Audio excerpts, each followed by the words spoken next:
Welcome to Dr. Mercola's Cellular Wisdom. Stay informed with quick, easy-to-listen summaries of our latest articles, perfect for when you're on the go. No reading required. Subscribe for free at mercola.com for the latest health insights. Imagine tearing open your favorite neon-colored snack and spotting a bright label that says it's not recommended for human consumption. Would you still take that first bite? Welcome to Dr. Mercola's Cellular Wisdom.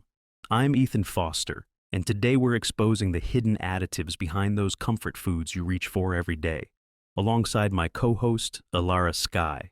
Thanks, Ethan. That label is no thought experiment. It's the core of Texas Senate Bill 25, signed into law on June 22, 2025. Beginning September 1st, this bill targets 44 ingredients already banned abroad, demanding that products containing them warn shoppers right on the front of the package. By January 1st, 2027, every newly packaged food in Texas with any of those additives must carry wording that bluntly states the product isn't recommended for you by regulators in Australia, Canada, the European Union, or the United Kingdom. The language is so direct that even a distracted shopper can't miss it. And if manufacturers pretend they didn't notice, they face penalties of $50,000 per day for each mislabeled product, plus reimbursement of enforcement costs. That's serious leverage against companies whose business model depends on ultra-processed convenience foods. Let's talk about what's on that banned list. Synthetic dyes that make cereals glow, partially hydrogenated oils that extend shelf life at the expense of metabolic health, seed oils hammered by industrial processing, and bleached flour stripped of nutrients and whitened with chemicals. Each is flagged because it contributes to chronic disease. Two preservatives, BHA and BHT, are especially noteworthy. They're still cleared by the FDA, but recent studies show potential links to cancer. Overseas, regulators require precautionary labeling or outright bans. Texans will finally get the same level of transparency other countries have enjoyed for years. Then there's titanium dioxide, a whitening agent for candy coatings that European scientists say can damage DNA, and potassium bromate, used to inflate bread dough and classified as a genotoxic carcinogen by the World Health Organization. Until now, U.S. shoppers rarely heard about either. So why has it taken decades for a U.S. state to act? One reason is the FDA's generally recognized as safe, or GRAS, process. Companies can self-certify ingredients and keep using them indefinitely. The agency isn't legally required to reevaluate chemicals once they're on the market. So more than 3,000 additives remain unreviewed. Industry influence also plays a gigantic role. In the months leading up to this vote, PepsiCo, General Mills, Walmart, and over 60 other corporations flooded Austin with lobbyists. They claimed the bill would raise prices, trigger lawsuits, and confuse you, the consumer. Their lobbying achieved one notable win: the removal of aspartame and high fructose corn syrup from the banned list. Both are linked to metabolic dysfunction and neurotoxicity, yet economic pressure kept them off. It's a reminder that labeling progress often arrives in inches, not miles. Even so, the scope remains wide.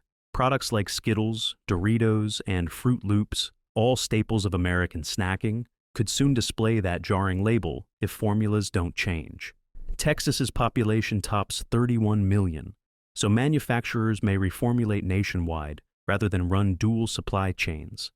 Beyond the label, SB 25 establishes the Texas Nutrition Advisory Committee. 7 appointed members will set evidence-based guidelines, expand physical education requirements in schools, and mandate nutrition coursework for health professionals. The goal is culture change, not just sticker shock. There is, however, a loophole listeners should note. The label requirement only affects packaging dated after January 1st, 2027. That means products already on shelves can linger without warnings for up to 10 additional years. You'll need to stay vigilant during that transition. Vigilance starts with reading the ingredients panel. If you see synthetic dyes like Red 40, Yellow 5, or Blue 1, or any partially hydrogenated oil, put the box back.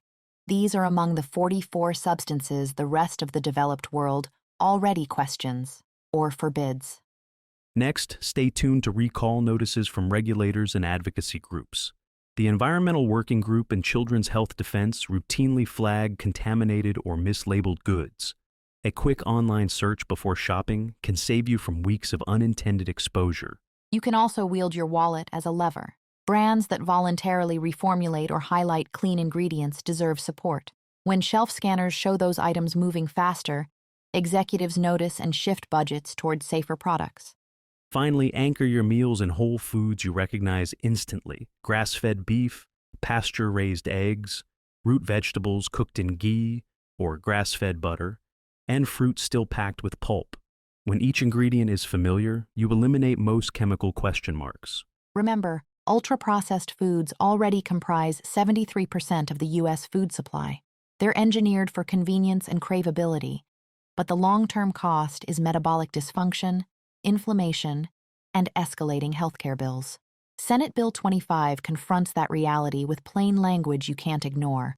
Some critics call the warning overly harsh. Yet, if an ingredient is banned across Europe, Canada, and Australia, asking why it's still in your pantry is simple common sense. Transparency empowers you to choose differently, and that is what this legislation delivers. With that in mind, here's your challenge.